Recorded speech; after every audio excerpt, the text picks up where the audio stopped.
Many years ago, in the neighborhood of Katutura in Windhoek, there lived a young lady named Ndapewa. She was known for her small poultry business where she raised chickens behind her flat. Every morning before the sun fully rose, Ndapewa would wake up, sweep the compound, clean the cages, feed the birds, and check on the eggs. Then she would get dressed and head to the market to sell the eggs and freshly cleaned chicken meats. People called her Miss Chicken and they admired how hardworking she was. Ndapewa had been dating Lucas Kambode for 3 years. Lucas worked as a civil engineer in the city and he lived in Eros in a flat his company helped him secure. He was the only son of Mikulu Hilda, a retired headmistress who was now always at home because of her blood pressure and aching knees. And he had a younger sister, Tulina, who was a third-year accounting student at University of Namibia. Lucas and Ndapewa met during a church youth conference, and from that day, everything seemed like a fairy tale. He was kind and supportive to her, even when her business wasn't booming, even when she had acne from the stress of poultry farming, even when her nails were chipped and her hair was undone. He appreciated her, loved her, and told her every chance he got. Then, one Sunday afternoon, after they had eaten lunch at a restaurant, Lucas knelt down beside their table, opened a little ring box and said, "Ndapewa Amuyela, my chicken girl, will you marry me?" The whole place screamed and people clapped. Ndapewa cried and said yes. For weeks, she floated on joy. She danced while feeding her chickens and sang while boiling water. She wore her ring like a badge of honor and used the words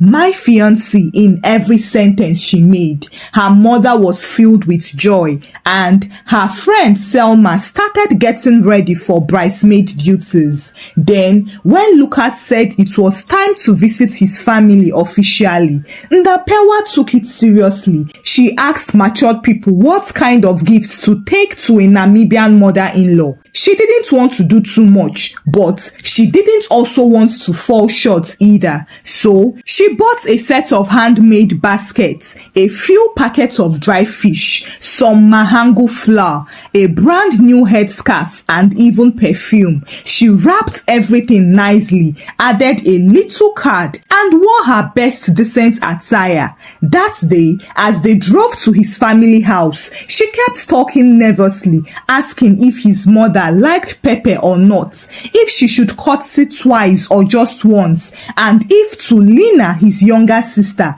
would be home. Lucas only laughed and said, "Relax, you're perfect already. You don't need to do too much." But the moment they entered the house, the air changed. Mikulu Hilda sat upright like a statue in her armchair, dressed in a neat traditional dress with her reading glasses resting low on her nose. Tulina, who was seated beside her with AirPods in her ears, looked up briefly and then went back to scrolling her phone. Ndapewa greeted and presented the gifts. She smiled so brightly, but the response she got was chilling. Mikulu Hilda didn't even smile. She just asked, "Where did you get the money to buy all this? From Lucas or from where?"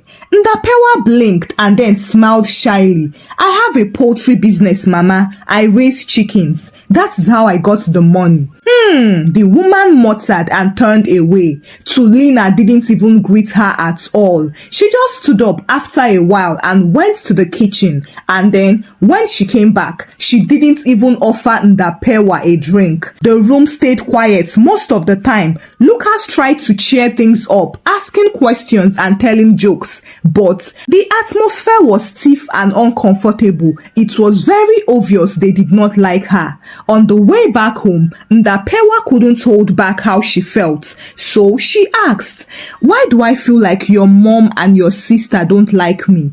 Lucas rubbed her hand and said, No, it's nothing. My mom is always like that to new people. Don't overthink it." However, that night, when she told her friend Selma what happened, Selma shook her head slowly and said, "My dear, if you are going to marry into a family that hates you from day one, you better prepare yourself, especially if the man is very close to them. You will be fighting 3 battles: marriage, in-laws, and your own peace." Ndapewa sighed, but her heart told her to hold on. After all, Lucas loved her, and that was what mattered. But deep inside her soul, a small voice cried out, "They don't want you, and they will show you pepper."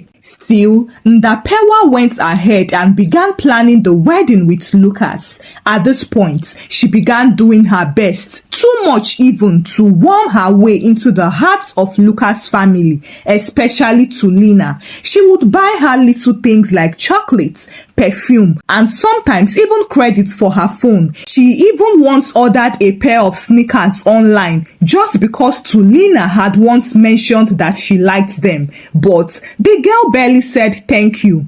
Whenever she went to visit Lucas in his flat, it always started well. They would sit, talk, laugh, and watch movies. But Tulina would find a way to appear unannounced, and from the moment she walked in, the air would change. She would act as if Ndapewa was invisible. If she even speaks, it was to mock something Ndapewa did or said. One Saturday, Ndapewa had cooked oshifima and chicken stew. She arranged the food nicely for Lucas. But Tulina arrived, looked at the table and laughed out loud. "Is this what you call cooking? Ha, our dog at home would bark if you served it this dry fima." Ndapewa laughed nervously and said, "You are just teasing me, right?"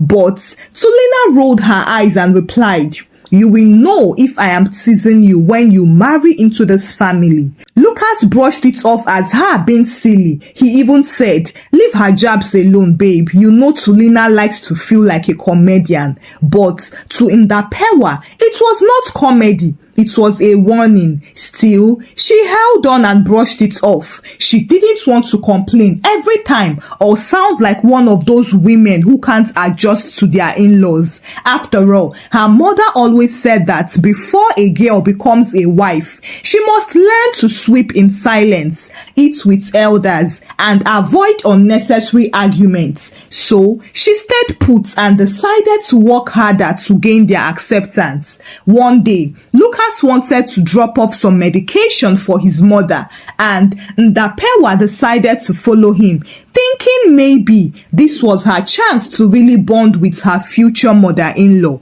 She even brought along some cooked traditional beans and groundnut soup in a clean bowl, with a note that said, "Get well soon, mama." When they got there, Lucas stepped out for a few minutes to greet a neighbor. Ndapewa stayed behind, smiling and waiting for the older woman to eat the food she brought. Then Mikulu Hilda turned to her, adjusted her glass, and said in a cold voice, "Look here, let me just tell you now, I don't like you, and you are not welcome in this family.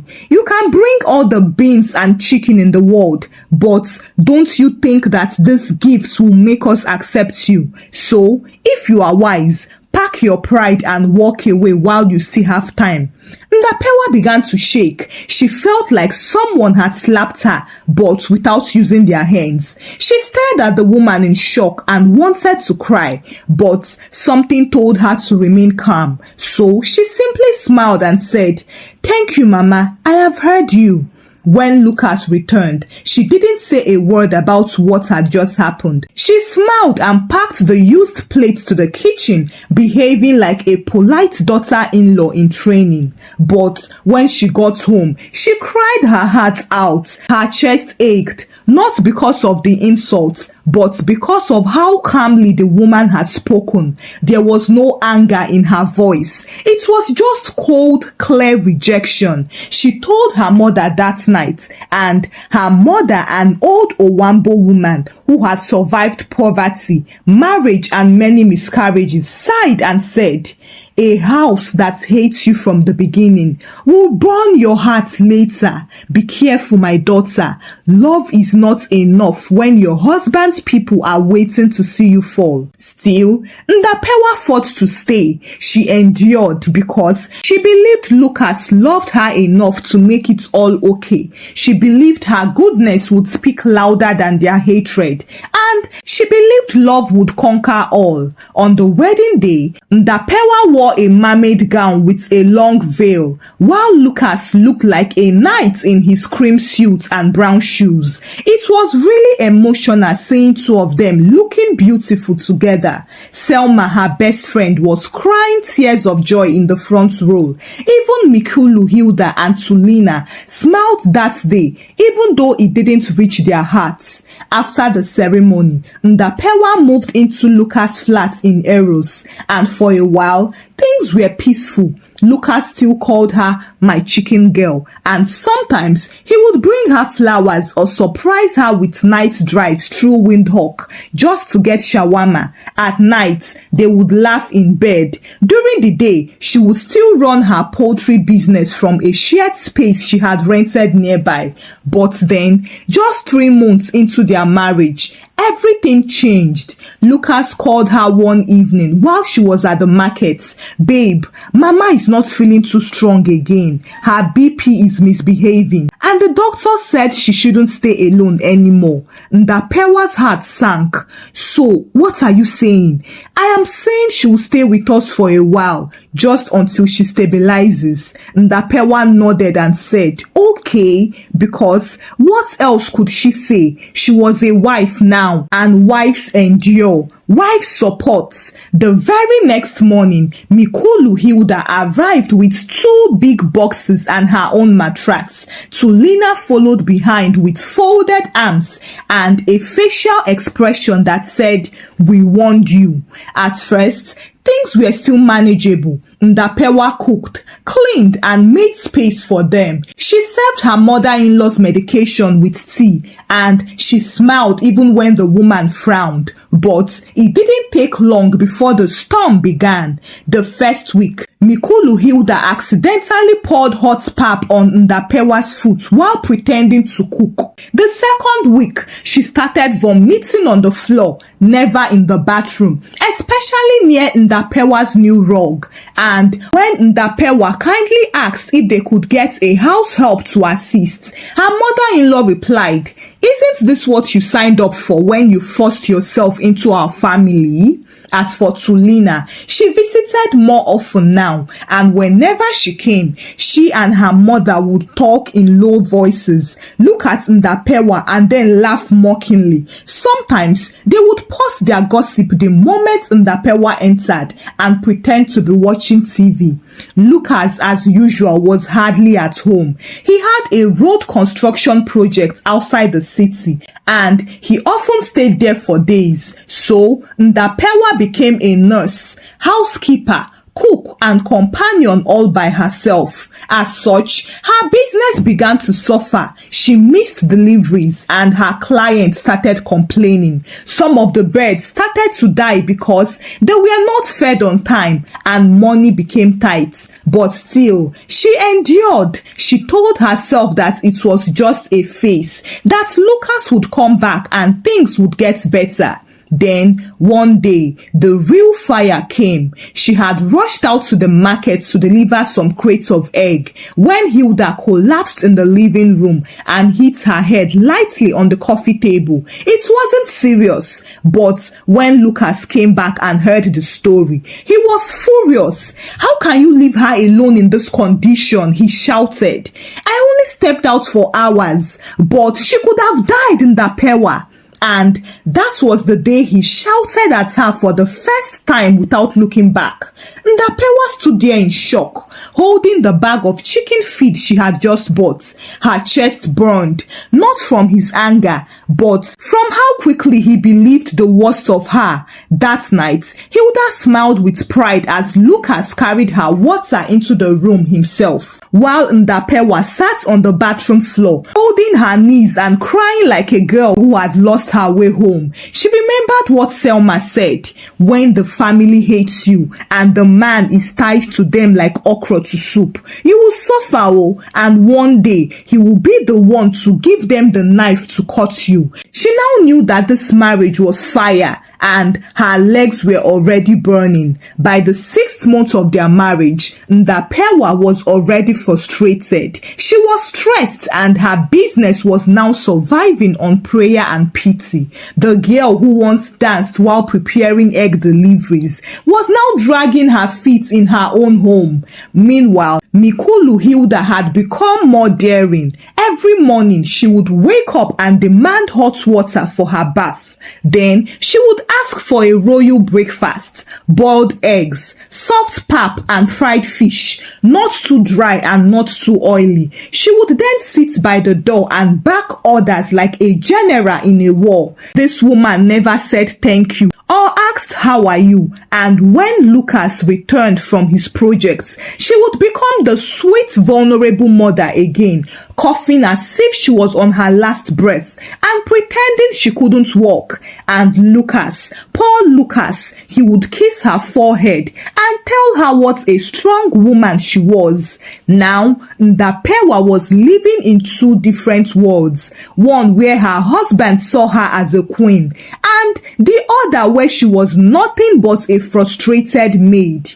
One Sunday, she got a call that her mother in the north had fallen sick. It was nothing too serious, but she needed someone to stay with her for a few days. Ndapewa told Lucas and begged him, please, talk to your cousin to come and help Mama for just a week. I need to see my mother. Lucas scratched his head and frowned. You want to leave her alone? It's just for a few days, please. I'll come back soon. He sighed. All right, let me try to arrange someone. But by the next day, no one had come, and Lucas left early for his trip, saying he would call his cousin later.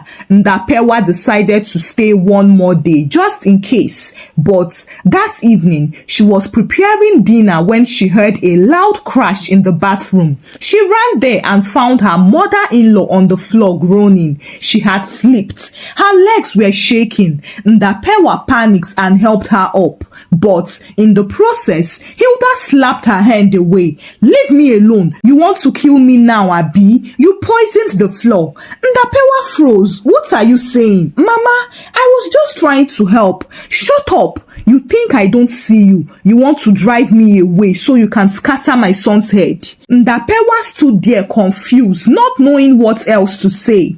That night, Lucas called his mother and she did what she knew how to do best. She coughed deeply and moaned in pain while crying. She almost killed me today, Lucas. That girl wants to wipe me from your life. Now, Lucas didn't even ask for Ndapewa's side. He called her an hour later and said, I think it is best you stay back for a while when you leave to see your mom. Ndapewa was confused. What does that mean? I mean, maybe some space will help. That night, Ndapewa didn't sleep. Her mother's words came back like a bad dream. The family that doesn't want you from the beginning will never stop until you live by yourself. The next morning, Tulina came to stay with her mother, so Ndapewa packed a small bag and traveled home. She stayed for 3 weeks there, and not once did Lucas call her. Then, Selma sent her a message one morning. Your husband is in Windhoek. Did he not tell you? Ndapewa was shocked. Windhoek? She called Lucas, but his voice was cold. Look, I needed some space. I'm with Mama now. But you didn't tell me you were back. Lucas frowned. You didn't ask. And that was the day Ndapewa realized that he had chosen. And it wasn't her that he chose. It was the woman who hated her that he chose. Ndapewa looked at the ceiling and muttered, if he could choose her over me now, what will he do tomorrow? How did I even get here? This wasn't what she prayed for. It wasn't what she fasted for. It wasn't what she imagined when Lucas went down on one knee with a simple gold ring and told her that she was the peace he prayed for. Please, where did the peace go? 1 month after she traveled to the north, her mother called her into the bedroom and asked, Ndapewa, when are you going back to your house? Ndapewa hesitated. Then she smiled and replied, when I am strong enough, Mama. But she knew strength wasn't the problem now. It was about choice, and she had to make a choice now. And then 1 week later, Lucas showed up at her compound house. He looked leaner and tired. When she saw him walking towards the door, she felt something strange in her chest, like fear, anger, and relief all fighting to come out at once. He greeted her mother respectfully, and the woman nodded coldly. Then he pulled Ndapewa aside and said, Baby, I'm sorry. She folded her arms and waited. Mama has been difficult lately, I won't lie. She's just getting old and acting out. Ndapewa said nothing. She just looked at him. I should have defended you more. I know I should have called, but I felt caught in the middle. I didn't want to lose my mother. She finally opened her mouth. And you were willing to lose your wife instead? Lucas looked at the ground. I thought you would understand. Ndapewa smiled coldly. I did. I understood too much. Even when your mother spilled hot pap on my foot and said it was a mistake, I understood. When she vomited on my dress and said she missed the toilet, I still understood. When Tulina started showing up just to roll her eyes and insult me in my living room, I understood. I kept understanding until there was nothing left of me to understand again. Lucas held her hand. Let's start again, please. I miss you. Let's go back to how we were. Ndapewa took a long breath and then she dropped the words like stone on glass. I am not coming back, Lucas. Lucas froze. What? The day your mother accused me of trying to kill her after a bathroom fall, you didn't even ask me what happened. You just shouted. You shouted at me as if I was nothing. That day, something inside me broke and I can't fix it. But we are married. To who? Me or your mother? Lucas stayed silent. Ndapewa continued. This marriage was a mistake to start with. I foolishly ignored the signs. I thought love was enough. But love without protection is suffering. Love without boundaries is punishment. Your family didn't want me from the beginning and you allowed them win. I have made peace with it now and I forgive you. But nope, I am not going back. Lucas stood there helpless. So this is it? Ndapewa nodded slowly. This is me choosing peace, something I haven't had since I became your wife. Lucas wiped his eyes, turned and walked towards his car. As he drove off, Ndapewa watched the dust rise behind his tires and she said to herself, if I ever marry again, it will be into a home where I am celebrated and not tolerated. When Lucas returned to Windhoek without his wife, the house felt like a funeral home. It was quiet but not peaceful. His mother, Mikulu Hilda, was sitting in the parlor watching her telenovelas with a wrapper tied around her chest and a cup of tea in her hand. The moment she saw him, she casually asked, "So, you didn't bring her back?" He dropped his bag on the floor and didn't answer. He just went to the kitchen, poured himself a cup of water and leaned on the counter. Then he looked around and noticed the dishes in the sink, the dust on the window frame, and the disorganization everywhere. These things had never bothered him before, but now the house felt shapeless and empty. Later that evening, when his mother asked what she would eat, Lucas replied her coldly, "You are strong. You can cook anything for yourself." She turned slowly and stared at him. "Eh? So now I should cook because your little wife ran away?" He didn't answer. She hissed and stood up, grumbling as she went into the kitchen. Lucas sat alone. The TV was on, but he couldn't hear it. He thought of the last few months, the way he had looked the other way when his mother insulted Ndapewa, and the excuses he made for his sister, the way he ignored his wife's discomfort. Unfortunately for him, things got worse from then on. Lucas was always tired and irritable. As such, his work began to suffer. He missed meetings and forgot deadlines. He even started snapping at his junior staff. Everybody noticed and his boss called him in. "Lucas, is everything all right at home?" He smiled and nodded slowly. "Yes, sir. It's just a little family matter."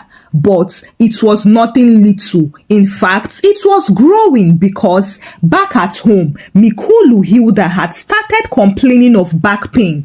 Lucas took her to the clinic and they recommended physiotherapy, but he couldn't keep up with all the care. It was now that he realized how much Ndapewa had been doing behind the scenes. The cooking, the laundry, the cleaning and the feeding. Now it was all on him. One Saturday morning, he had barely finished mopping the house when Tulina came visiting. She stepped in, wrinkled her nose and said, "Ew, this house smells like bleach and suffering. Where is your wife?" Lucas snapped, "If it smells bad, go back to where you came from." Tulina laughed, thinking he was joking. "Relax now, I was just asking." But he was not. In fact, he shouted even more, "You are never supportive and never helpful. Instead, you are always mocking. Do you think marriage is a joke?" Thelma was shocked. Lucas had never raised his voice at her before, so she grabbed her bag and stormed out. Later that evening, Lucas sat on the floor and cried all over. "I should have defended her. I should have told them to stop." But should have never fixed anything because in his heart, he knew that Ndapewa had already gone too far to return. 6 months later, Ndapewa stood in front of the mirror in her room, gently tying her headscarf over her freshly braided hair. Her face was glowing again. She had returned to Katutura and her poultry business was booming once more. Her customers had returned and somehow she was happy. Then, one day, just as she was about to go to the market to do some deliveries, a car pulled up in front of her house. Ndapewa looked up and saw Lucas step out of his dusty Toyota Hilux, holding a white envelope and looking unsure of himself. He greeted politely and she nodded. Then, they sat under the tree. "How are you, Nda?" "Better than I thought I would be." He smiled. "I'm glad." There was silence for a moment. Then Lucas stretched out the envelope. "I brought this for you. Some money and your things. I don't know if you want them." But she cut him off gently. "Lucas, I don't want anything that will pull me back." Lucas nodded respectfully. "I understand." Then he added, "Mama passed last week."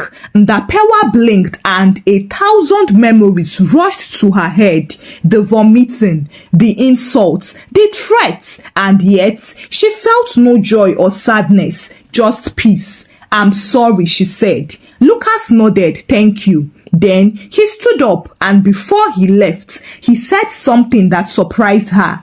"If I ever remarry, I pray I become a better man." She didn't answer. She just smiled as he walked away, a small smile of peace because now she knew that peace is better than position.